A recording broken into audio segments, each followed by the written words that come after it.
আসসালামু আলাইকুম বন্ধুরা, কেমন আছেন? আশা করছি আপনারা সকলেই ভালো আছেন আর আল্লাহর রহমে আর আপনাদের দোয়ায় আমিও ভালো আছি। আজকে আমি করব বিফ বিরিয়ানি। চলুন রেসিপিটি দেখা যাক। এখানে প্রথমেই আমি 1.5 কেজি বিফ নিয়েছি।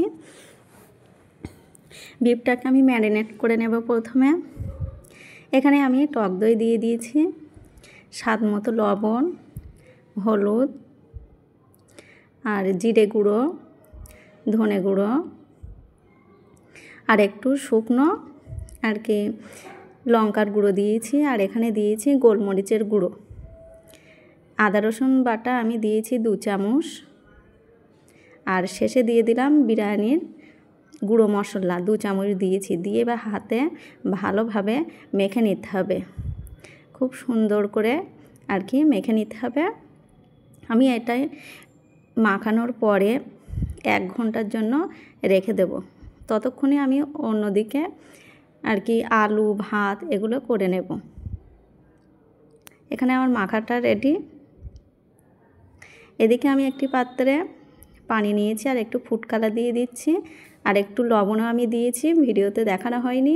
আর আলুগুলোকে আমি দিয়ে দিচ্ছি সিদ্ধ করবার জন্য। এখানে আমি ঢাকনিটা লাগিয়ে দেব। কিছুক্ষণ হওয়ার পর দেখুন বন্ধুরা, এখানে আমার আলুটাও রেডি হয়ে গেছে। এখন আমি তেলেও ভেজে নিয়েছি।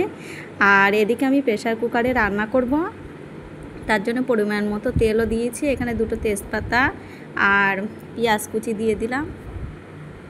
দিয়ে একটু নাড়াচাড়া করে পেঁয়াজটাকে ভালোভাবে ভেজে নেব।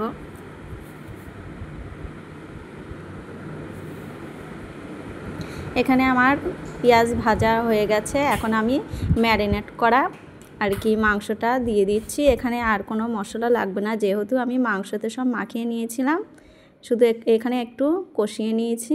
তারপরে আমি পরিমাণ মতো পানি দিয়ে দিচ্ছি মাংস সিদ্ধ করবার মতো। এখন আমি ঢাকনিটা দিয়ে মাংসটাকে সিদ্ধ করে নেব। বন্ধুরা, এখানে মাংস সিদ্ধ হয়ে গেছে, দেখুন কেমন হয়েছে। এখন আমি ভাতটাকে করে নেব। আর ওদিকে আমি আর কি বাসন্তী চাল নিয়েছি 1 কেজি। আর এদিকে আমি ভাতের আর কি পানিতে গোটা মশলাগুলো দিয়ে দিলাম। তেজপাতা, ডালচিনি, লবঙ্গ, এলাচ, শাহি জিরে আর একটু লবণ দিয়ে দিয়েছি স্বাদ মতো। দিয়ে আমি ভেজানো আর কি চালগুলোকে দিয়ে দিলাম। আর এখানে দেখুন কিছুক্ষণ ফোটানোর পর ভাতও আমার রেডি হয়ে গেছে, 80% মতো সিদ্ধ হয়েছে। আর ওদিকে আমি ভাতটাকে ঢেলে নিয়েছি। আর এদিকে আমি লিকুইড তৈরি করছি। এখানে আমি দুধটা রেডি করলাম। আর দুধের ভিতরে আমি দিয়ে দিচ্ছি কেওড়া পানি আর একটু দিয়ে দিলাম গোলাপ পানি আর মিঠে আতর আর একটু ফুড কালার দিয়েছি।